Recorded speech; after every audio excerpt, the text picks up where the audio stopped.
गुरुजी महाराज की प्यारी संगत जी, जय गुरुजी, शुक्राना गुरुजी। सारी संगत मिलकर बोलो जय Guruji. Blessing always Guruji, love you Guruji. संगत जी, गुरुजी हमें फिर से बच्चा बनाना चाहते हैं। बड़े होकर हमने अपनी दिमाग लगानी ही लगानी है। गुरुजी के हर मेहर में भी हम कुछ कारण ढूंढने की कोशिश करते हैं। मेहर स्वीकार कर शुक्रिया करें, बस यही होना चाहिए। पर हम तो दिमाग वाले हैं, लॉजिक लगाना शुरू कर देते हैं कि गुरुजी ने ऐसा इसलिए किया है कि उन्हें ये देना होगा। लो, कहाँ आगे ब्लेस करने दिया हमने गुरुजी को। खुद ही बता दिया कि ये ही करना, विजन हो या ड्रीम, जब तक कुछ साफ साफ न हो, सिर्फ हमें मेहर ही लें, आगे का निष्कर्ष न निकालें, सब गुरुजी पे छोड़ दें। जय गुरुजी, शुक्राना गुरुजी। संगत जी, गुरुजी जब भी कुछ देते हैं या कराते हैं, उसका प्रूफ कहीं न कहीं से गुरुजी देते ही हैं। हमें बस अपना अपना कार्य करते जाना है। जो मेहर गुरुजी ने हमारे लिए सोचा है वो हो जाने दें। गुरुजी का साफ संदेश है कि अक्सर परिवार में पति पत्नी के बीच जो छोटे या बड़े मनमुटाव या झगड़े होते रहते हैं, वो सब वही है जो हमने पिछले जन्मों में उसके साथ किया हुआ है। आज जो बहुत तकलीफदायक लग रहा है, उससे कहीं ज़्यादा हमने सामने वाले को तकलीफ दी है। क्योंकि आज तो हमारे कर्म का एक बड़ा हिस्सा गुरुजी अपने ऊपर ले लेते हैं और हमारे कर्मों को गुरुजी काट देते हैं, और जैसे हमारे कर्म कटते हैं हमें सुख मिलने लगता है। संगत जी, एक संगत ने ऐसे ही एक गुरुजी के साथ का वाकया बताया। एक बार गुरुजी ने खुद से अपने नाखून उखाड़ लिए। काफी गहरा घाव हुआ और काफी समय भी लगा भरने में। पूछने पर बताया कि किसी संगत ने कोई ब्लेसिंग मांगी थी, पर उस संगत के कर्म इतने बुरे थे कि उसे वो अभी मिल ही नहीं सकती थी। पर गुरुजी तो बहुत दयालु हैं, गुरुजी शिव अवतारी हैं।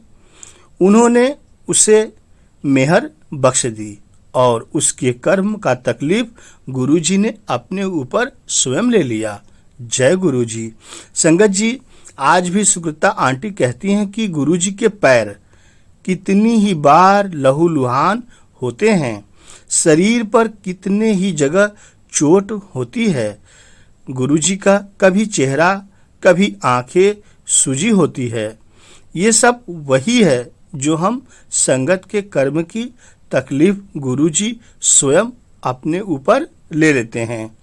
संगत जी, गुरुजी तो हमारे लिए काम कर ही रहे हैं। हम उल्टा सीधा मांगकर गुरुजी को ही तकलीफ देते रहते हैं। इस बात का एहसास तब तक नहीं है हमको। कृपया हम मांगने के पहले सोचें कि क्या हम ये तकलीफ अपने प्यारे गुरुजी को ही नहीं दे रहे हैं। ऐसे में हमें अपने मुंह पर जिप लगाकर बस समय निकाल लेना है। ये कर्म काटने के बाद ही कुछ हो सकता है। ऐसे भी हम सभी जानते हैं कि हम एक बहुत ही शक्तिशाली स्रोत से जुड़े हैं, जो हर पल हमारा ख्याल रख रही हैं। वो है हमारे गुरुजी। गुरुजी हमसे बस यही चाहते हैं कि हम उनके संगत बन जाएं और अच्छी संगत बने, जो गुरुजी का सत्संग, सेवा, सिमरन और अनंत भक्ति कर सके। संगत को अपने कर्म से मुक्त होना ही होगा। कैसे हो पाएंगे, इसका पूरा प्लान गुरुजी ने हम सबके लिए तैयार कर रखा है। संगत जी, हमें बस अपने को तैयार करना है कि हम और भी कर्म न बटोरते रहें। अपने अंदर के अवगुणों को खुद पहचाने ताकि उसे हटाने में गुरुजी की मदद मांग सकें। जय गुरुजी। गुरुजी महाराज की प्यारी संगत जी, जब भी हम किसी के लिए अपने जी जान से कुछ कह रहे हों और वो उल्टा ही चला जाए तो समझ जाएं कि उसके साथ कर्म का लेना देना चालू हो गया है। और ये गुरुजी का साफ साफ इशारा होता है कि हम कुछ भी कर लें, सामने वाला हमसे दुखी ही हो रहेगा और वो हमारे पॉजिटिव साइड को ग्रहण नहीं करेगा। ऐसे वक्त में हमें गुरुजी को संभालना है, स्वीकार करना है कि हमने सामने वाले से गलत किया हुआ है और बिना शिकायत के उस कर्म को जितना भोग लेंगे हमारी तकलीफ संगत जी खुद ही कम होती जाएगी और कर्म भी कटते जाएंगे। हमारे बीच ऐसा कुछ भी नहीं रहेगा, सब भेदभाव खत्म होता जाएगा। गुरु महाराज की प्यारी संगत जी, बहुत बार हमारे कर्म जो अलग अलग इंसानों से बन पड़ा है उसे गुरुजी एक इंसान से भी कटवा देते हैं। ऐसे में भी हमें शिकायत नहीं कर सकते क्योंकि गुरुजी हमें फास्ट फॉरवर्ड कर रहे हैं। उनका कहना है कि आने वाला वक्त आने वाला समय बहुत ही खराब है। जितनी जल्दी हम कर्म भुगत कर निकल जाएं उतना ही अच्छा है। गुरुजी ये बात कह गए हैं। जय गुरुजी। संगत जी, यदि हम हर इंसान से अलग अलग जन्मों के कर्म का निपटारा अलग अलग करते हैं तो इसके लिए काफी समय और इधर उधर भी जाने की आवश्यकता होगी। एक जन्म में इतने कर्मों के कर्म कैसे साधेंगे? फिर हमारे सर्वशक्तिमान गुरुजी पता नहीं किन किन तरीकों से हमारे कैसे कैसे कर्म से छुटकारा दिलवा देते हैं, ये कोई नहीं समझ सकता। ये गुरुजी की अपरंपार लीला है, ये गुरुजी ही जाने। जय गुरुजी। संगत जी, गुरुजी के सत्संग में जाकर हम हल्के महसूस होते हैं। इसके संदर्भ में गुरुजी ने सुकृता आंटी को एक विजन दिखाया था जिसमें जहां भी संगत बैठी है उस चादर को गुरुजी वहां से ही पकड़कर धोने जा रहे हैं। पूछने पर बताया गया कि उन संगत की नेगेटिविटी को साफ कर रहे हैं। तभी संगत को कहा जाता है कि सत्संग में जाकर अपने कर्म कटवा लेते हैं। हम सत्संग में आने वाली हर संगत पॉजिटिव होती है। निगेटिव सोचकर भी कई लोग बैठे होते हैं। यही हाल बड़े मंदिर का भी है संगत जी। ऐसे में गुरुजी सबकी नेगेटिविटी को जमा करके अपने पीछे फेंक देते हैं।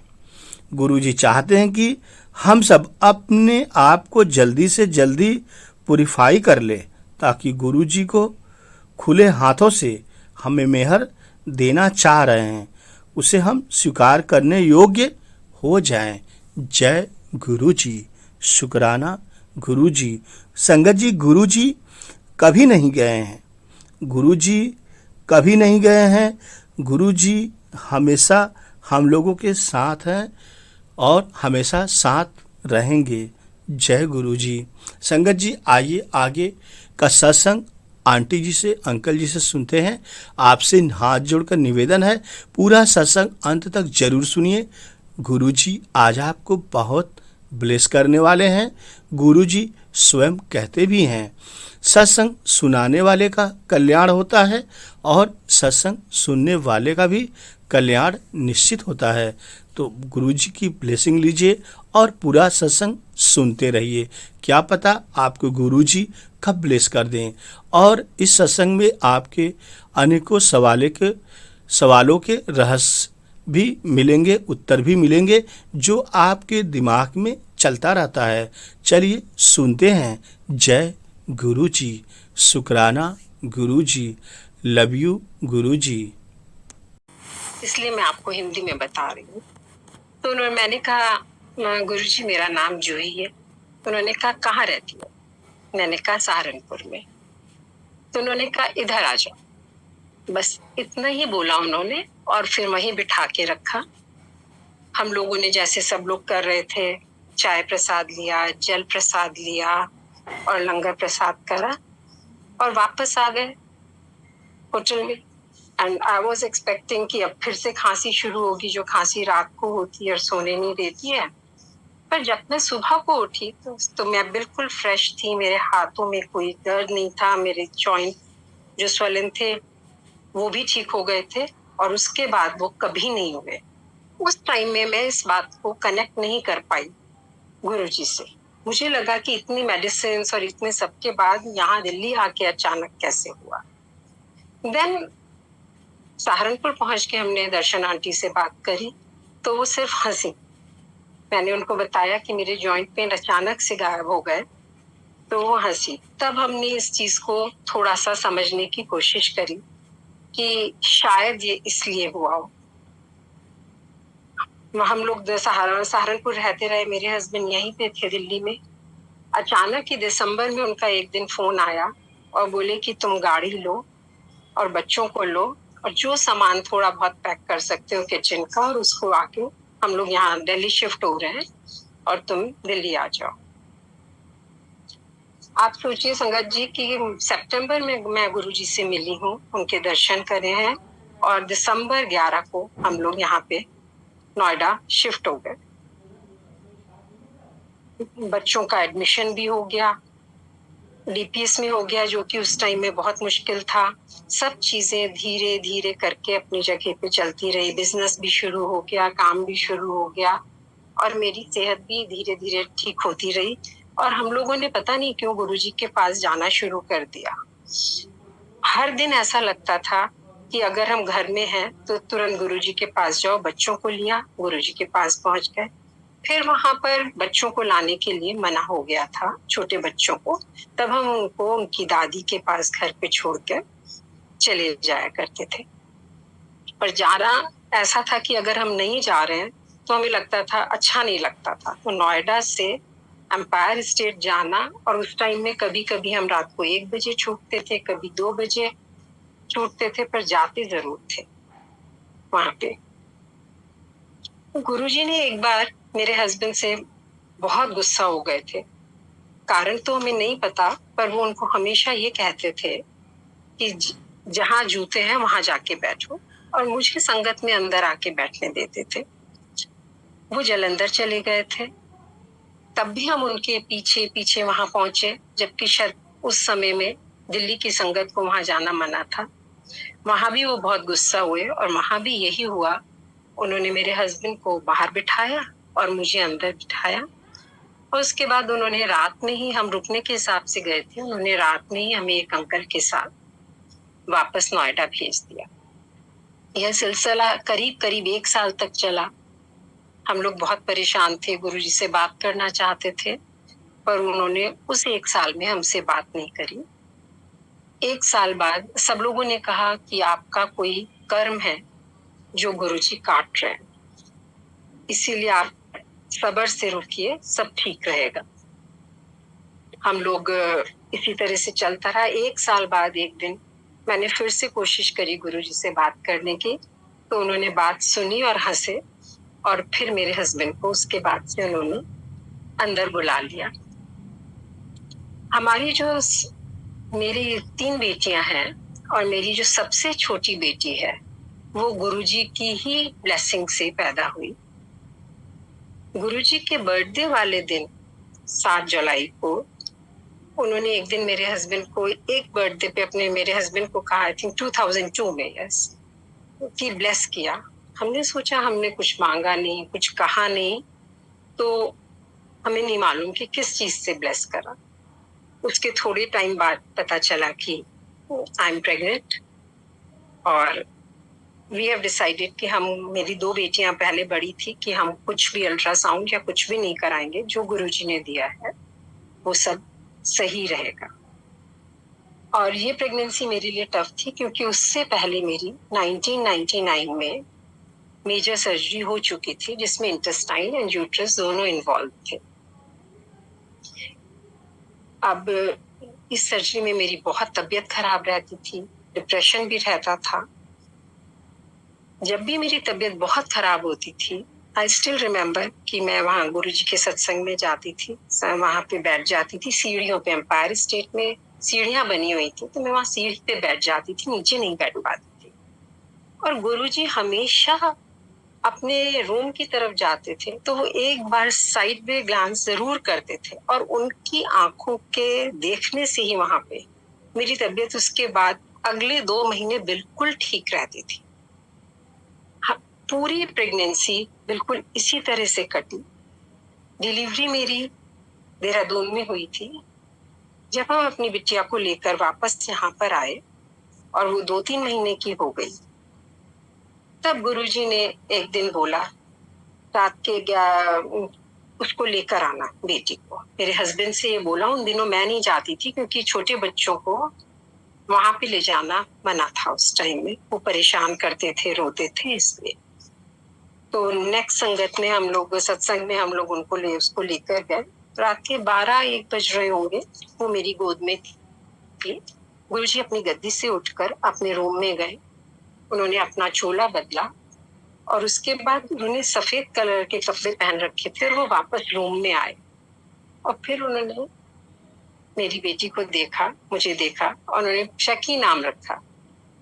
इससे पहले कि मैं बोलती कि इसका क्या नाम है, उन्होंने कहा इसको महिमा बोलो, ये भगवान की महिमा तुम्हारे यहाँ आएगी। उस दिन से हमारी छोटी बेटी का नाम महिमा हो गया। जब महिमा 2 साल की हुई तब उसके कानों में बहुत ज्यादा पस पड़ गई और वो थोड़ा सा बोलने में भी इकलाने लगी और बहुत ट्रीटमेंट करा उसका। बुखार रहता था, पस आती थी, बुखार रहता था, पस आती थी। हमने अच्छे सारे डॉक्टर्स को दिखा लिया, पर मुझे ये नहीं मालूम कि हमने गुरुजी से क्यों नहीं कहा। हम ट्रीटमेंट कराते रहे, पूरा 1-1.5 साल बीत गया। तब एक दिन मैंने कहा चलो गुरुजी से कहते हैं।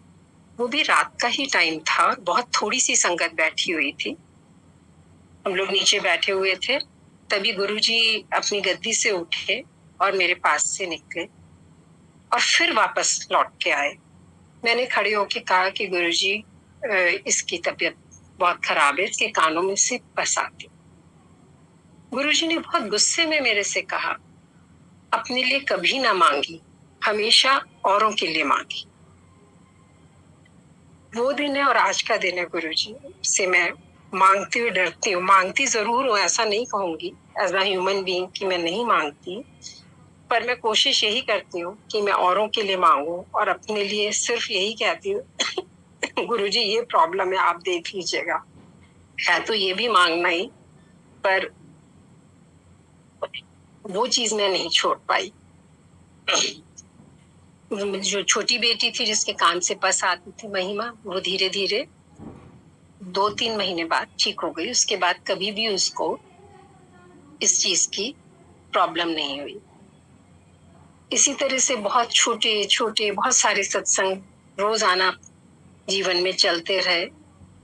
2015 के आसपास मेरी जो बीच सेकंड डॉटर है, उसके एक दिन वो बहुत रो रही थी। मैंने क्या पूछा कि क्या हुआ, तो उसने कहा मम्मा, जो मेरा एक फ्रेंड है उसकी मदर कोमा में चली गई है और डॉक्टर्स ने कहा है कि 24 घंटे में हो सकता है कि इनके ऑर्गन फेलियर्स शुरू हो जाएं और वो रिवाइव नहीं कर पाएंगी। और उसकी सिस्टर भी बहुत छोटी है, जैसे महिमा है हमारी, वो भी उससे 12-13 साल छोटी है, तो उसको कौन देखेगा। एंड समहाउ मेरे मन में एकदम से ऐसे लगा कि इसके लिए मुझे प्रे करनी चाहिए। मैंने गुरुजी से प्रे करी और फिर मैंने उस बच्चे को फोन करा। मैंने कहा कि मैं तुमको गुरुजी का स्वरूप फोन पे भेज रही हूँ, इसको डाउनलोड करके तुम अपनी मम्मी के तकिए के नीचे लगा दो। और उस बच्चे ने ऐसा ही करा और विश्वास करिए संगत जी, अगले ही दिन से उसकी मदर के ऑर्गन्स और सब कुछ ठीक होने लगे और 4 दिन में वो घर वापस आ गई। बच्चों से मैंने ये कहा था कि तुम लोग बड़े मंदिर जरूर चले जाना जब मम्मी तुम्हारी ठीक हो जाए। वो बच्चे थे, वो भूल गए। 1 महीने बाद फिर उसका फोन आया, आंटी मम्मी की तबीयत फिर खराब हो गई है बहुत ज्यादा और उन्हें हॉस्पिटल ले जा रहे हैं, क्या करें। मैंने कहा कि गुरुजी का स्वरूप उनके पास रख दो और तुम लोग सारे बच्चे इकट्ठे होके बड़े मंदिर चले जाओ। उस टाइम में बड़े मंदिर में आसानी से जा सकते थे। तो ये बच्चों ने इसी तरह करा और उसकी मम्मा फिर से ठीक होकर घर आ गई और वो अभी भी बिल्कुल ठीक है। और ये बच्चा बहुत नॉर्मल जॉब से अब इस टाइम में बहुत सीनियर पोजीशन पर है। उसके बाद इसकी कैरियर ग्राफ इतनी तेजी से चला और बहुत अच्छा चला। मुझे कई बार लगता है कि उसको ब्लेस करने के लिए उस बच्चे को गुरुजी ने ये सब करा था और उन्होंने इस बच्चे को इस तरह से ब्लेस करा, उसकी मम्मी को भी ब्लेस करा। आपको एक मैं बहुत ही लेटेस्ट सत्संग बताती हूँ। हमारे यहाँ अक्टूबर में, अभी लास्ट ईयर अक्टूबर में, एक बहुत ही दूर के रिलेटिव हैं। आप ये सोचिए कि मेरे हस्बैंड के कजिन के ग्रेट ग्रैंडसन उनको यहाँ पे कैंसर रिस्क का, स्पाइन का कैंसर डिटेक्ट हुआ उस बच्चे को और ही इज अराउंड 24 या 25 ईयर का है। तो हमारा कोई उनसे कोई बहुत ज्यादा आना जाना नहीं है, बातचीत नहीं है। वो लोग यहाँ पर आए, हम लोग मिलने जरूर गए उनसे देखने के लिए, बस इतना ही था। तो अचानक ही उनका फोन आया कि मैं अपनी वाइफ को और बेटे को आपके यहाँ छोड़ रहा हूँ और उसका ट्रीटमेंट अपोलो में चलेगा। जो भी रेडिएशन थेरेपी एंड एवरीथिंग सब कुछ अपोलो में होगा, तो वो आपके यहाँ रहेगा। और वो खुद नहीं आए, उन्होंने बच्चे को और अपनी वाइफ को यहाँ पर मेरे पास भेज दिया। यहाँ पे उसकी वाइफ जो थी रोज आना बैठ के, मतलब बच्चे की मदर, जहाँ पे गुरुजी का स्वरूप लगा हुआ है और जहाँ पे वो कोई मानती नहीं है, वो जैन है, उसी हिसाब से पूजा करती हैं, पर वो गुरुजी के स्वरूप के सामने बैठकर रोजाना मंत्र पढ़ती थी और अपने बच्चे को पानी पिलाती थी वो मंत्र पढ़ के कटोरी में, और दिन में 3 बार वो चीज करती थी। मुझे पता नहीं मन में ये आया कि गुरुजी ने इसको ब्लेस करने के लिए ही यहाँ पर बुलाया है। ये गुरुजी के स्वरूप के सामने हर टाइम बैठी रहती है मेरे मंदिर में। यहाँ पे और भी स्वरूप है, शिव जी का भी है और सब है, और यहीं बैठ के करती है, पर सब तो शायद गुरुजी से ब्लेस कर रहे हैं। और मैंने कहा कि तुम्हारा बच्चा ठीक हो जाएगा, बिल्कुल चिंता नहीं करो। मुझे ऐसा महसूस होता है कि गुरुजी तुम्हें देख रहे हैं। और उन लोगों को हमने, वो लोग हमारे यहाँ 1 सवा महीना रहे, हमें ट्रेवल करना था, हम उन्हें यही घर पे चाबी दे के छोड़ के चले गए कि तुम लोग आराम से यहाँ पे रहो और सब चीज करो। उस बच्चे का रेडिएशन थेरेपी भी हो गई, सब कुछ हो गया। और आज अक्टूबर के बाद आज वो फिर अपोलो आया था और हमारे घर हमसे मिलने आया, और आज ही मुझे ये सत्संग करना था। तो मुझे लगता है कि ये गुरुजी की कृपा से उसके सारे स्कैन भी बिल्कुल ठीक हैं और डॉक्टर्स ने कहा है कि आगे फर्दर भी उसको कोई दिक्कत हो ऐसा नहीं लगता। एक पुराना सत्संग मुझे और याद आ रहा है। एक बार हम लोगों ने अपने फ्रेंड्स के साथ पूरे राजस्थान ट्रिप का प्लान करा। हमारे साथ एक और फ्रेंड थे और उनके बच्चे थे। ये बात होगी 29 आई थिंक 2000 की या 2001 की। हम लोगों ने नई क्वालिस खरीदी थी, तो प्लान कर लिया। हमने गुरुजी को ये बात नहीं बताई कि हम राजस्थान जा रहे हैं नेक्स्ट डे, क्योंकि गुरुजी कई बार रोक देते थे। हमें लगा कि जाने से पहले बता देंगे, थोड़ा ज्यादा ओवर स्मार्ट बिहेव कर रहे थे। तो जिस दिन हमें जाना था उससे पहली रात हम गुरुजी के सत्संग में गए और गुरु एम्पायर स्टेट, और गुरुजी ने हमें फटाक से कार्ड पकड़ा दिया। स्कूल की इनॉग्रेशन का वो स्कूल सोनीपत में था। उन्होंने कहा कल यहाँ आना है। तो मैं अपने हस्बैंड के पास आई, मैंने कहा देखो अब नहीं जा सकते, गुरुजी ने कार्ड पकड़ा दिया।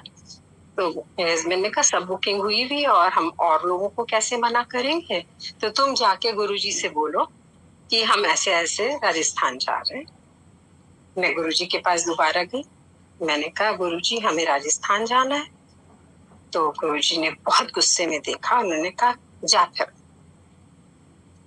अब हम बहुत परेशान, घर आके भी सोचते रहे कि गुरुजी ने कह तो दिया पर वो हैप्पी तो थे नहीं, वो तो बहुत गुस्से में थे।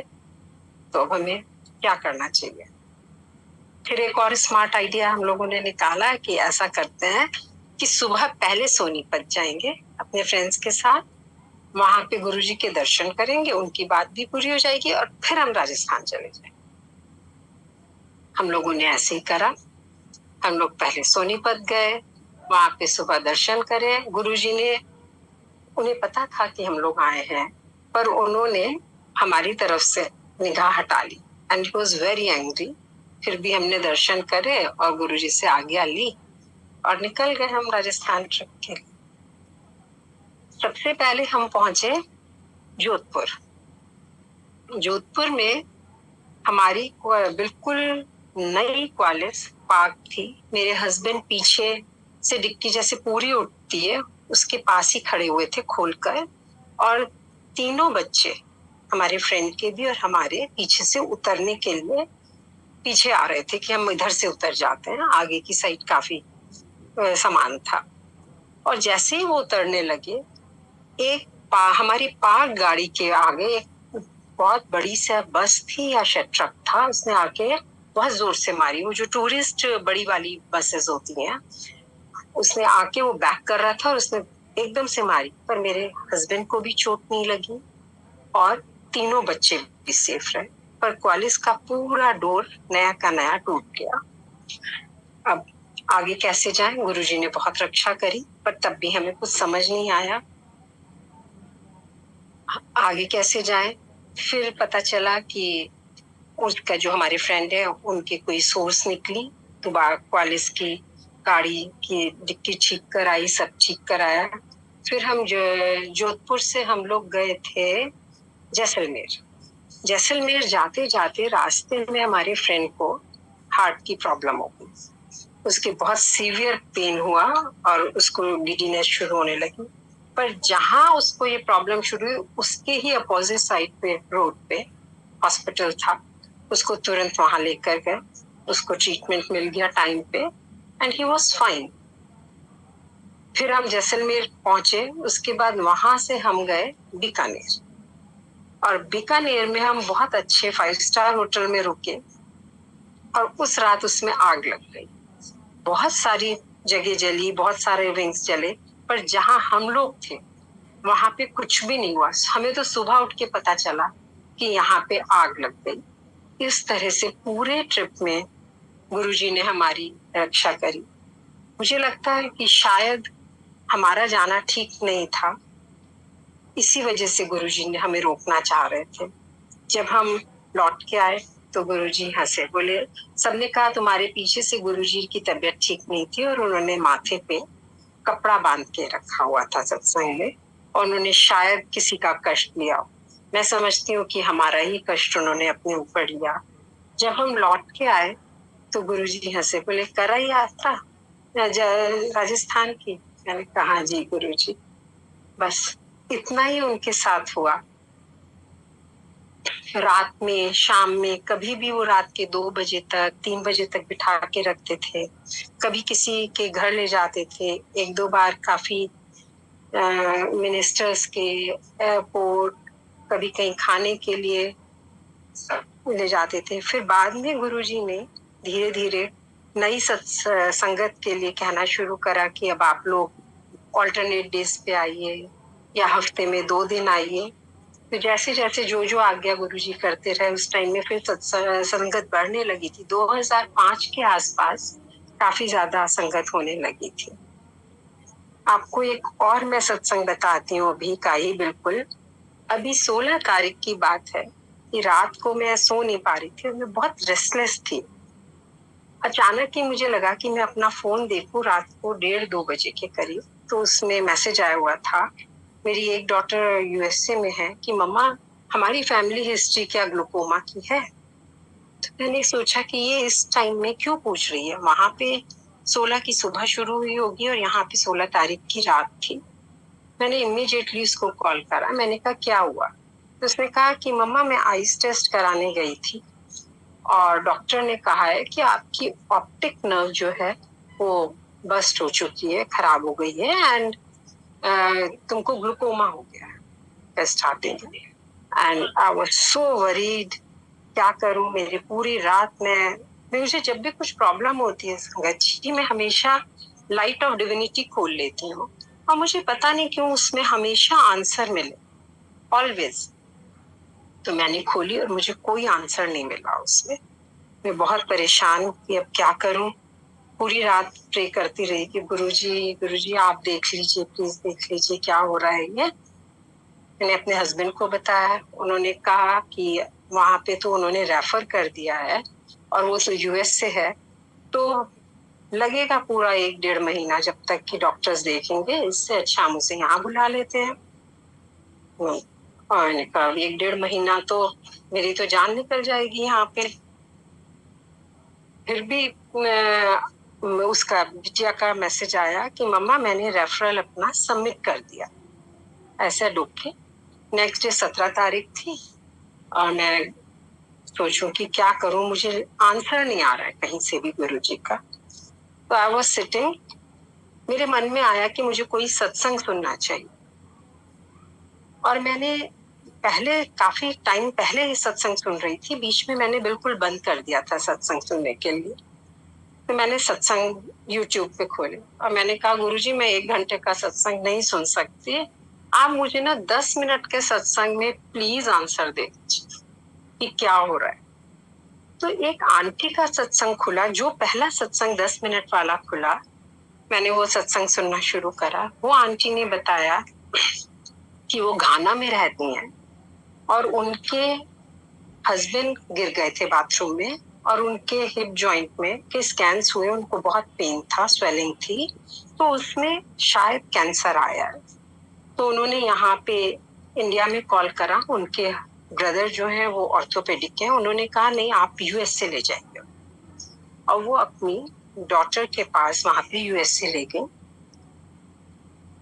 और उनके डॉक्टर्स ने वो स्कैन्स वगैरह देखे, उन्होंने कहा ये तो बिल्कुल ठीक नहीं लग रहा है कुछ भी। वो बोल रही थी कि वो मार्केट गई होंगी और उन्होंने वहां पे तोरी ढूंढ रही थी, उन्हें एक बास्केट में तोरी दिखाई दी पर वो अच्छी नहीं थी और एक ही थी।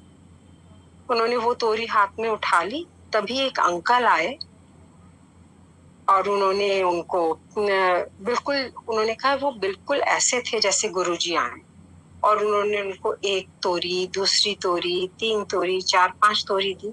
तो उन्होंने कहा बस अंकल और नहीं चाहिए मुझे, बल्कि एक सूखी तोरी उन्होंने उससे वापस कर दी अंकल को, और उन्होंने अंकल ने हंस के कहा कि ठीक है और वो चले गए। वो बोली जब मैं घर आई तो मुझे लगा कि ये तो बिल्कुल, उन्होंने गुरुजी का स्वरूप देखा कि ये तो बिल्कुल ही जो अंकल थे इसी स्वरूप में थे, यही थे, गुरुजी ही आए थे मुझे ब्लेस करने के लिए।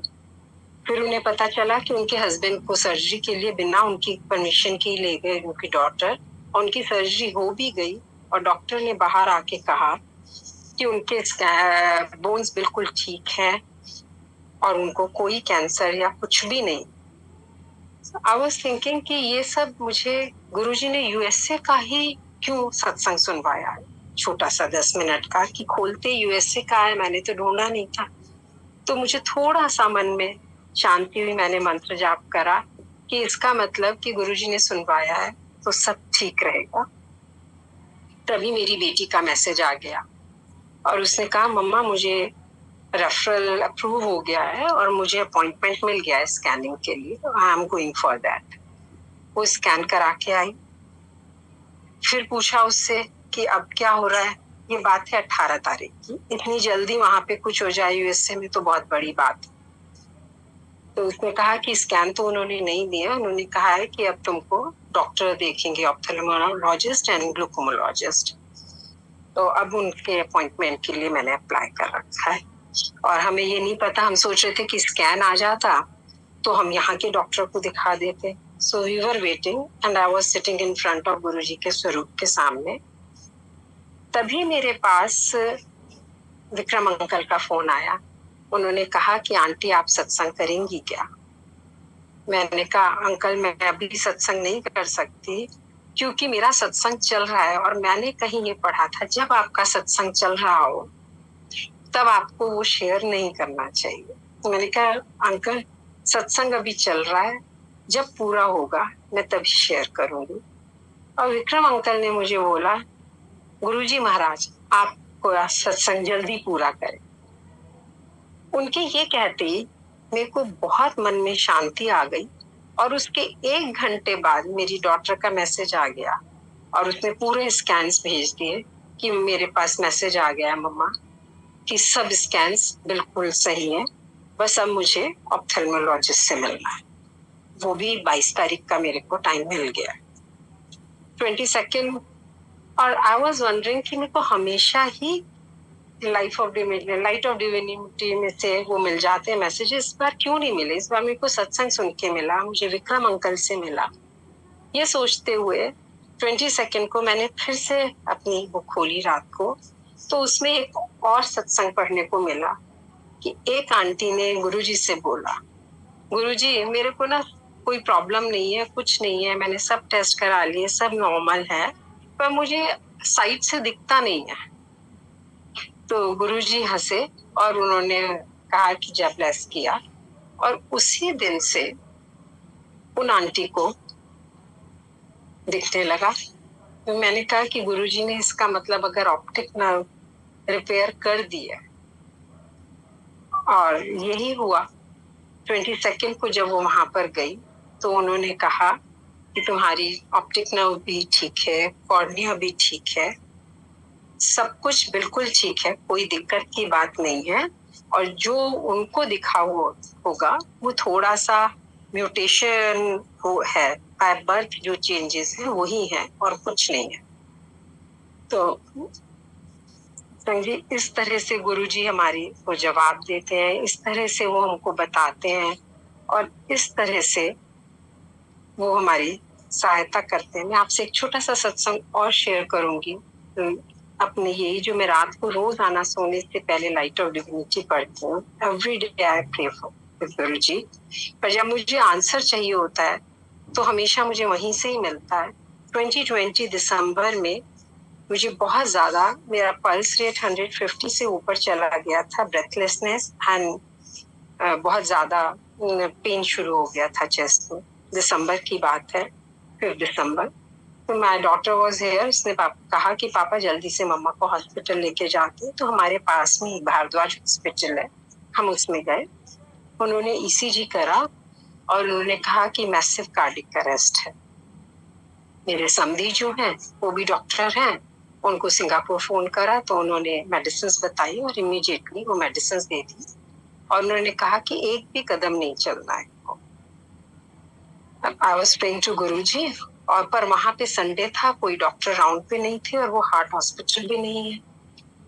मुझको लेके ये लोग उसी मिनट, आई थिंक 7-8 मिनट बाद ही कार में लेके कैलाश हॉस्पिटल आ गए। रास्ते में मैंने कहा कि मुझे भाग के भी अपनी डॉटर से मुझे वो मेरी बुक ला दो प्रेयर करने के लिए। उसने घर में से बीच में से बुक ला के मेरे हाथ में दे दी, और जैसे ही मैंने वो खोली आंसर लेने के लिए गुरुजी से और प्रे करके, तो उसमें एक आया समोसा क्योर, और उसमें ये था कि एक आंटी को 180 पल्स हो गई थी, और उन्होंने डॉक्टर्स ने कहा कि कल को सर्जरी के लिए आ जाओ। वो गुरुजी से आज्ञा लेने के लिए गई तो गुरुजी ने 5 समोसे तोड़कर हाथ में चूरा करके उनसे कहा ये खा लो आंटी, और उन्होंने वो खा लिया, और उसके बाद उनका पल्स भी ठीक हो गई, everything was fine. So I laughed, I said कि देखो गुरुजी ने बता दिया है कि कुछ नहीं होगा। तो जब तक हम हॉस्पिटल पहुंचे और वहां पे ईसीजी हुआ तो ईसीजी वाज नॉर्मल। उन्होंने कहा ऐसा कैसे हुआ? डॉक्टर वाज सरप्राइज कि अभी पहले 10 मिनट पहले का ईसीजी में ये प्रॉब्लम थी और दूसरे में नहीं है। स्टिल उन्होंने मुझको वहां पे रखा रात के ऑब्जर्वेशन के लिए, एंड अगले दिन उन्होंने मुझे डिस्चार्ज करके एंजियोग्राफी भी करी उन्होंने, पर उन्होंने कहा एवरीथिंग इज फाइन। जय गुरु जी, बहुत बहुत शुक्राना गुरु जी। आप सबका भी बहुत बहुत शुक्राना। गुरुजी ने ये सत्संग शायद किसी वजह से ही शेयर करवाया है, और मैं समझती हूँ कि जिसने भी सुना उसको अपनी अपनी बातों का आंसर मिल गया होगा। शुक्राना गुरुजी। जय गुरु जी। जय गुरु जी। बहुत बहुत शुक्राना गुरु जी महाराज का। एंड थैंक यू आंटी, आप आए, इतने प्यारे सत्संग आपने हम सबके साथ शेयर किए। Thank you very much. जय गुरु जी aunty. Actually, I was telling her that बच्चे तो बच्चे हैं, तो उसको दांत में कैविटी है, तो I was just telling her कि गुरुजी का जल लगा, गुरुजी को प्रे किया कर रात को. तो she said I do sometime, but दादी I forget. Okay, ठीक है. And then I said okay, then we'll put jal. I have a jal and I'll give it to you, the amrit, and you drink amrit. So she said okay, but I said oh I have it, it's in my car. Okay, no, we'll go out and have it. जब दे दिया ना, तो then मैंने उसको अपना I wanted to share satsang with her. I said you know what, this amrit is very powerful. गुरुजी का जिस तरीके से जाप है, जिस तरीके से गुरुजी का स्वरूप है, the one you have at your home, same गुरुजी का अमृत भी ऐसे ही बहुत ही पावर है उसमें, बहुत स्ट्रांग है. तो then she said how, she's only 4-year-old. तो फिर मैंने उसको अपना ये सत्संग शेयर किया. I think I have shared it here. many लोगों ने सुना होगा. I think I shared this many times, but I'll share again because maybe गुरुजी चाह रहे होंगे किसी के लिए होगा ये सत्संग. I had this small mole, right below my breast, and मुझे समझ नहीं आती थी कि इसको कैसे, क्योंकि मुझे इंजेक्शन से बहुत डर लगता है, सुई से, and कोई भी चीज कटने पुटने के लिए they numb, so they will give you the local anesthesia. तो मैंने कहा ये करवाने के लिए जाऊंगी डर्मेटोलॉजिस्ट के पास, तो पहले बोलेगा इंजेक्शन लगाओ, सुई लगाओ, फिर इसको मैं पील करूंगा, फिर दवाई लगाओ, फिर कम वापस. So I was not able to take, and I'm keep telling गुरुजी आपको पता है मैं सुइयां नहीं लगा सकती, मेरे को नहीं लगी जाएगी, मैंने बड़ी दर्द होती है, and मैंने ना गुरुजी का अमृत उस पे डेली लगाना शुरू कर दिया. विदाउट नोइंग कितना टाइम लगा मुझे नहीं मालूम, बट मैंने महाराज पे छोड़ दिया और उनको सामने रख दिया कि महाराज मैं ये लगाऊंगी एज मेरी दवाई, अब आप जानो और आपके काम जाने, और ठीक होगा नहीं होगा मुझे नहीं मालूम. तो I start putting it, and मुझे नहीं मालूम मैंने कितने टाइम तक लगाया, एंड बट ये है कि आई वाज कीप वाचिंग, क्योंकि मेरे दिमाग में तो ये था ना डॉक्टर पे जाना पड़ेगा. बट एक रात को मैं सोई, and next morning it was remove, means अपने आप ही वो उतर गया. नो ब्लीडिंग, नथिंग, कुछ भी नहीं हुआ, कोई स्कार नहीं, नथिंग.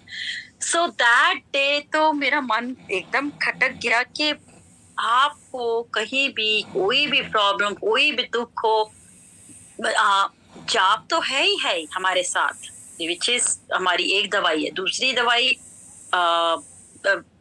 ये जल है, अमृत है. सो पर वो भी तभी काम करते हैं when you have a connection with Maharaj directly and you have a faith. और ये नहीं कि आप कहो कि मैंने 1-2 दिन लगाया हो गया, नहीं हुआ, नहीं. No, you have to leave it alone. Once you believe in it, just करो, but छोड़ के टाइम लगेगा, महीना भी, 2 महीना भी, साल भी, 2 साल भी, 3 साल भी, but you have to have a strong connection and faith in Maharaj. So वही आई थिंक महाराज देखते हैं आपका, जब हमको महाराज कहते थे ना, मैं जब अपना भगत चुनना थे, जिस तरह तुसी लोग मटका लैन जाते हो कटका के देखना, इसी तरह मैं अपना भगत चुनना हुआ. So that's how I think महाराज अपने भगत चुनते हैं, और वो देखते हैं, हमको टेस्ट भी करते हैं, हमारे टेस्ट भी आते हैं बीच में, निचोड़ते भी हैं किसको कौन रहेगा कौन नहीं रहेगा. So there is a lot of बहुत सारे उतार चढ़ाव हैं महाराज के साथ जिंदगी में, बट एक चीज है कि वो हमसे, आज भी मैं एक सत्संग में सुन रही थी, वो हमसे बहुत प्यार करते हैं गुरुजी महाराज, एंड वो वापिस हमसे सिर्फ प्यार ही मांगते हैं, नथिंग एल्स. बार मैं तो कह रही हूँ आपको, मैंने कितनी बार आप लोगों को ये मैसेज दिया भी है कि मटकन आंटी का बेटा यहाँ रहता है, और वो मोस्टली सत्संग बड़े सुंदर शेयर, फनी सत्संग शेयर करता है वो गुरुजी महाराज के हमारे साथ. कुछ मेरे को तो लगता है मेरे को लिखना शुरू कर दिया ना चाहिए, बहुत सुंदर. सो उसी ने ये बार बार एवरी टाइम ही नरेट्स, वो एक ही बात बोलता है, एक ही बात बार बार कि गुरुजी कहते सी मनु प्यार करो, तुसी मनु प्यार करोगे मैं ਤੁਹਾਨੂੰ वापस प्यार करांगा। सो मैं भी आप लोगों से सबसे यही हाथ जोड़ के रिक्वेस्ट कर रही हूँ कि गुरुजी महाराज से प्यार करो, उनको अपना दोस्त बना लो, उनको अपना सब कुछ मान लो। एंड यस गुरुजी विल कि हमारी कहते ना, आंटी कहती है तो नाम नहीं मुझे आ रहा, I think Kochar aunty, that के गुरुजी कहते मैंने अपने घोड़े की लगाम मेरे हाथ ही दे दो, मैं थोड़ा घोड़ा पे समथिंग लाइक दैट, बड़ी पक्की वो है। सो गुरुजी के हाथ में दे दो अपने घोड़े की लगाम, Guruji will take care of it. So Guruji Maharaj बोलते हुए मुझसे कोई भी गलती हो गई तो क्षमा कर देना। जय गुरुजी, शुक्राना गुरुजी, अनंतम अनंतम शुक्राना मेरे महाराज। आओ सुखविंदर आंटी की मैं वेट कर रही थी, दिल में बात कर रही थी कि गुरुजी सुखविंदर आंटी को भेज दो, और वो आ गई। किरण आंटी मैं आपको अनम्यूट कर रही हूँ। जय गुरुजी। आंटी सुखविंदर आंटी जाना नहीं तो से किरण आंटी मैंने आपको अनम्यूट किया। जय गुरुजी। जय गुरुजी आंटी। आंटी सत्संग बहुत अच्छा सुनाया, जैसे आप कहते फेथ है ये, तो मेरा भी यही फेथ है महाराज पे। आई बिलीव नहीं करोगे, मतलब 1 साल ही हो गया मेरे को ना, सच में मुझे भी बहुत डर लगता है डॉक्टर के पास जाने से, क्योंकि लास्ट ईयर बहुत मेरी तबीयत खराब हो गई थी, एडमिट भी हुई थी, तो सुइयों से डर लगता है। मेरे पापा को कैंसर हुआ था, अब तो पापा नहीं है, अब गुरु महाराज जी के पास है, तो वो सब देख के ना मुझे कुछ अजीब सा होता है। मतलब कहते हैं ना, जब वो देखा होता है ना वो सीन, तो वो थोड़ा सा डर भी लगता है। तो मुझे भी थोड़ी दांत में प्रॉब्लम थी, अभी भी है, बट वही महाराज का मैं जल प्रसाद नहीं आंटी छोड़ती हूँ, बस वही जल प्रसाद फेस है। मैं महाराज वो वाली कंडीशन जो चाहिए, पर महाराज की इतनी कृपा है, महाराज ने छोड़ना भी नहीं, छोड़ना नहीं, faith maybe can take year 2 year 3 year, but faith नहीं छोड़ना। जब छोड़ दिया उनके हाथ में तो छोड़ दिया। आप बिलीव नहीं करोगे, मेरी एक ना मतलब टांग में ना कुछ मतलब पता नहीं क्या हो गया था, नीचे पाँव से ऊपर थोड़ा सा ना, तो मेरे को आपका सत्संग याद था। मतलब मैं पहले भी यही चीज करती थी, महाराज का सिर्फ जल प्रसाद ही, एक मंत्र जाप और जल प्रसाद, ये दोनों चीजें मेरी जैसे कहते हैं ना दवाई बन गई है मेरी, बस और कुछ नहीं है मेरे को, और कुछ नहीं आता महाराज का, मेरे से मंत्र जाप ही होता है। और मैंने ना जल प्रसाद को लगाना थोड़ा सा ना उधर शुरू कर दिया। आंटी आप बिलीव नहीं करोगे, मुझे इतनी मतलब उस जगह पे इतनी मतलब तकलीफ भी थी, तो मुझे समझ नहीं आ रहा था, मैंने डॉक्टर को भी दिखाया, डॉक्टर को भी नहीं समझ आ रहा था। तो अब मेरे को मतलब आज मैं ऐसे टच किया तो देखा मेरे मतलब काफी, ये नहीं कह सकती पूरा ठीक हुआ है, मतलब 70% वो चीज ठीक हो गई है। तो शुक्राना गुरु जी का बहुत बहुत। बस वही बात है फेथ की कि हमें कितना यकीन है, अगर वो यकीन है तो महाराज तो हमारे अंग संग ही है, हमारे अंदर ही है महाराज। बिल्कुल, एब्सोल्युटली 100% लाइक वो गुरु जी कहते हैं, अगर वही ना surrender, there is another word surrender इसके बीच में आ जाता है। We have to leave it and forget it कि गुरुजी महाराज इज देयर, वो हमने छोड़ दिया और पीछे मुड़ के मत देखो।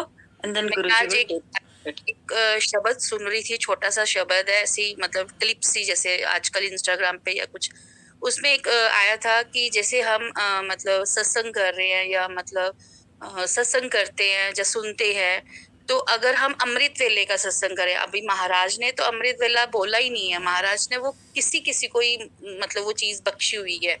तो मैं ये चीज सोच रही थी, मतलब वो सुनते सुनते मेरे दिमाग में ऐसे थॉट आया, मैं कहा देखो महाराज ने मतलब कैसा मुझे एक प्लेटफॉर्म दिया है, तो महाराज आपका इतना शुक्राना। अगर मतलब मेरी जैसी हेल्थ इश्यूज रहते हैं, तो अगर वो चीज में हॉस्पिटल होती तो मेरे बच्चे तो बड़े खज्जल हो जाते, मेरे घर में तो कोई ऐसा है नहीं है जो मेरे बच्चों को लुक आफ्टर करे। तो मैं इतना शुक्राना किया, मैं कहा महाराज आपका इतना शुक्राना की हिम्मत देती 3 घंटे 4 घंटे, मतलब जैसे मुझे वेट होता है कि 1 बजेगा या 12:30 बजे मैं प्लेलिस्ट ये शुरू कर देती हूँ, उसके बाद फिर जैसे 4 बजे तक के होता है, मैं वही 4 से कोई 7:30 तक नींद होती है, क्योंकि पहले तो बच्चे छोटे थे, स्कूल भेजना होता था, तब कॉलेज में है, तब थोड़ा सा टाइम टेबल थोड़ा अलग है, तो वो महाराज नींद भी पूरी करवा देते, घर के भी काम करवा देते। और मेरी वो मैं चीज सोचती हूँ, शायद मेरी जो हेल्थ इश्यूज थे वो महाराज इसमें मेरे कर्म कटवा रहे हैं, इस टाइम मेरे को ये बिठा के। तो शुक्राना महाराज का, बहुत बहुत शुक्राना। बिल्कुल महाराज बिल्कुल बिल्कुल, महाराज के ठीक करने के तरीके, महाराज के हील करने के तरीके बहुत ही डिफरेंट है। ये जनरल कपूर अंकल हमेशा कहते थे कि महाराज की जो दुनिया ना बड़ी अजीबो गरीब है, जो कोई समझ नहीं पाया और ना ही हमें समझने की जरूरत है। समझने की जय गुरु जी। जय गुरु जी आंटी, आप आंटी बोलो। जय गुरु जी, जय गुरु जी, शुक्रिया। सुखविंदर आंटी, मैं आपको अनम्यूट कर रही हूँ। जय गुरु जी। जय गुरु जी। गुरु जी के चरणों च कोटि कोटि प्रणाम। गुरु जी सरबत दा भला करना। जय गुरु जी। साध संगत जी, गुरु जी अज उन्होंने दसिया सी अज पूर्णमासी का दिन है ते अज ना वो चंद्रमा मैंने पिछले महीने दिसिया सी। मैं रसोई च जाके किचन च बैठ गई, मैं क्या मैनू अज भी दिसूगा, पर नहीं दिसिया। ਇਹਦਾ मतलब गुरु जी उस स्पेशल ब्लैसिंग ਸੀਗੀਆਂ। मैं हुण तक उत्थे मैं फटाफट एसी ला लिया, मैं इत्थे बैठदी हां कोई चंद्रमा आउणगे, पर नहीं आए। ਇਹਦਾ मतलब भुलेखा नहीं है मेरा कि उदों स्पेशली ब्लैसिंग ਸੀਗੀਆਂ मेरियां। ਜਿਹੜਾ ਤੁਸੀਂ ਅੰਮ੍ਰਿਤ ਦਾ ਕਿਹਾ ਨਾ, ਅੰਮ੍ਰਿਤ ਦੇ ਵਿੱਚ ਵਾਕਈ ਪਾਵਰ ਹੈ। मतलब कि इन्नी शक्ति है बहुत ज्यादा। मैं तो दसिया कि मतलब एक मेरी बेटी है, बेटी दे मतलब एक गिलास च अमृत रखती है जिस तरह रात ਨੂੰ गुरु जी ਦੇ ਕੋਲ, ਤੇ ਉਹ ਅੰਮ੍ਰਿਤ ਸਵੇਰੇ ਸਾਰੇ ਬੱਚਿਆਂ ਨੂੰ ਹੀ मतलब ਪਿਲਾਉਂਦੀ ਹੈ, ਥੋੜਾ ਥੋੜਾ ਸਭ ਨੂੰ ਦੇ ਦਿੰਦੀ ਹੈ ਆਪਣੇ ਨੂੰ। ਤੇ ਉਹ ਅੰਮ੍ਰਿਤ ਜਿਹੜਾ ਸਭ ਨੂੰ ਡਿਫਰੈਂਟ मतलब ਕਿ ਤਰੀਕੇ ਨਾਲ ਉਹਨਾਂ ਨੂੰ ਟੇਸਟ ਆਉਂਦਾ ਉਸ ਅੰਮ੍ਰਿਤ ਦਾ। ਜਿਹੜੀ ਮੇਰੀ ਗ੍ਰੈਂਡ ਡਾਟਰ ਹੈ मतलब ਕਿ ਮੇਰੀ ਵੱਡੀ ਬੇਟੀ, मतलब ਬੇਟੀ ਦੀ ਬੇਟੀ ਜਿਹੜੀ ਵੱਡੀ ਹੈ, ਉਹਨੂੰ ਸਪੈਸ਼ਲੀ मतलब ਹੁੰਦਾ ਹਰ ਵਾਰੀ ਅੰਮ੍ਰਿਤ ਦਾ। ਉਹਦਾ ਇੰਨਾ ਹੁੰਦਾ ਜਾਂ ਕਦੀ ਸ਼ਹਿਦ ਦਾ ਟੇਸਟ ਆਏਗਾ ਉਹਨੂੰ, ਜਾਂ ਉਹਦੇ ਚ ਰੋਜ਼ मतलब ਟੇਸਟ ਆਏਗਾ। ਈਵਨ ਉਹਦੇ ਨਾ ਕਈ ਵਾਰੀ ਉਹਦੇ ਅੰਮ੍ਰਿਤ ਚ ਜਿਹੜਾ ਪਿਆ ਹੁੰਦਾ ਉਹਦੇ ਚ ਕੀੜੀ ਵੀ ਆ ਜਾਂਦੀ। ਉਹ ਕਹੋਗੇ ਇੰਨਾ ਨਾਨੀ ਮਿੱਠਾ ਬਹੁਤ ਜ਼ਿਆਦਾ ਮਿੱਠਾ। ਮੈਂ ਕਿਹਾ ਵੀ ਤੇਰੇ ਚ ਆਉਂਦਾ ਵੀ ਹੁੰਦਾ ਸੇਮ ਹੈ। ਦੇਖੋ ਅੰਮ੍ਰਿਤ ਸੇਮ ਹੈ, मतलब ਕਿ ਜਿਵੇਂ ਆਪਾਂ ਲੰਗਰ ਚ ਵੀ ਆਪਾਂ ਨੇ ਵੱਖਰੇ ਵੱਖਰੇ मतलब ਕਿ ਗੁਰੂ ਜੀ ਬਲੈਸਿੰਗ ਡਿਫਰੈਂਟ ਹੈ, ਕਿਸੇ ਲਈ ਕੋਈ ਕਿਸੇ ਲਈ ਕੋਈ। ਇਸੇ ਤਰ੍ਹਾਂ ਹੀ ਅੰਮ੍ਰਿਤ ਦਾ मतलब ਹੈਗਾ ਕਿ ਬਹੁਤ ਸਪੈਸ਼ਲ ਹੈ। ਬਹੁਤ ਲੋਕਾਂ ਦਾ मतलब ਅੰਮ੍ਰਿਤ ਨਾਲ ਰੋਗ ਅਸੀਂ ਆਪਣੀ ਅੱਖੀ ਵੀ ਦੇਖਿਆ ਕਿ ਬਹੁਤ ਠੀਕ ਹੁੰਦੇ ਆ।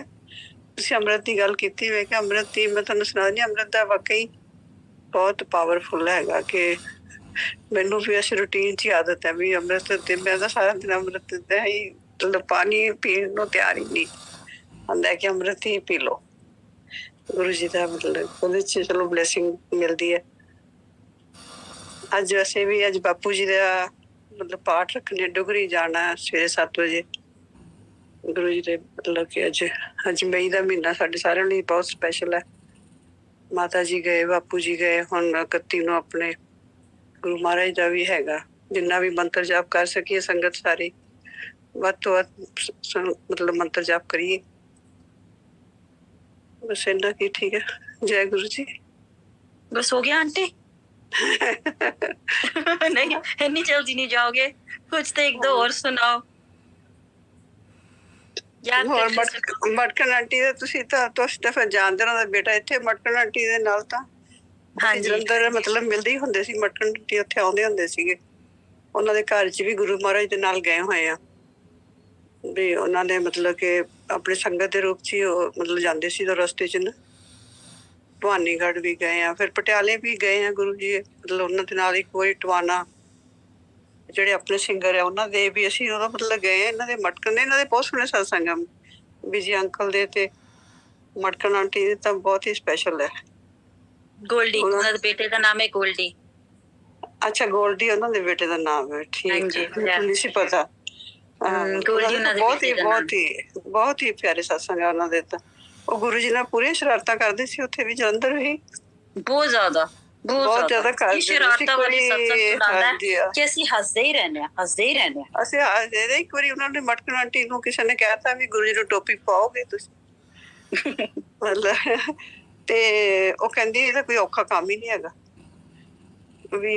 ਤੇ ਉਹ ਜਾ ਕੇ ਆਰਾਮ ਨਾਲ ਗੁਰੂ ਜੀ ਦੇ ਪਿੱਛੇ ਖੜੀ ਹੋ ਗਈ ਤੇ ਗੁਰੂ ਜੀ ਨੂੰ ਪਿਆਰ ਜਿਹਾ ਕਰਨ ਲੱਗ ਪਈ। ਕਰਦੀ ਨੇ ਟੋਪੀ ਸਿਰ ਤੇ ਪਾਤੀ ਤੇ ਸਾਰੇ ਹੱਸ ਪਏ ਵੀ ਗੁਰੂ ਜੀ ਨੇ ਟੋਪੀ ਆਰਾਮ ਨਾਲ ਪਾ ਲਈ ਉਹਦੇ ਕੋਲੋਂ, ਮਟਕਣ ਕੋਲੋਂ। मतलब ਗੁਰੂ ਜੀ ਇੱਥੇ ਲੁਧਿਆਣੇ ਨਾ मतलब ਇੱਕ ਵਾਰੀ ਫੁੱਲਾਂ ਦੀ ਵਰਖਾ ਵੀ ਹੋਈ मतलब ਯੂਨੀਵਰਸਿਟੀ 'ਚ। ਮਟਕਣ ਆਂਟੀ ਆਏ ਨੇ ਤੇ ਜੈਪੁਰ 'ਚ ਵੀ ਕਹਿੰਦੇ ਹੋਈ। ਉਹ ਨਹੀਂ, ਮੈਂ ਉਦੋਂ ਨਹੀਂ ਸੀ ਹੈਗੀ, ਲੁਧਿਆਣੇ ਹੋਈ। ਪਰ ਉਸ ਟਾਈਮ ਮੈਂ ਕੋਲ ਨਹੀਂ ਸੀ ਖੜੀ ਜਦੋਂ मतलब ਹੋਈ।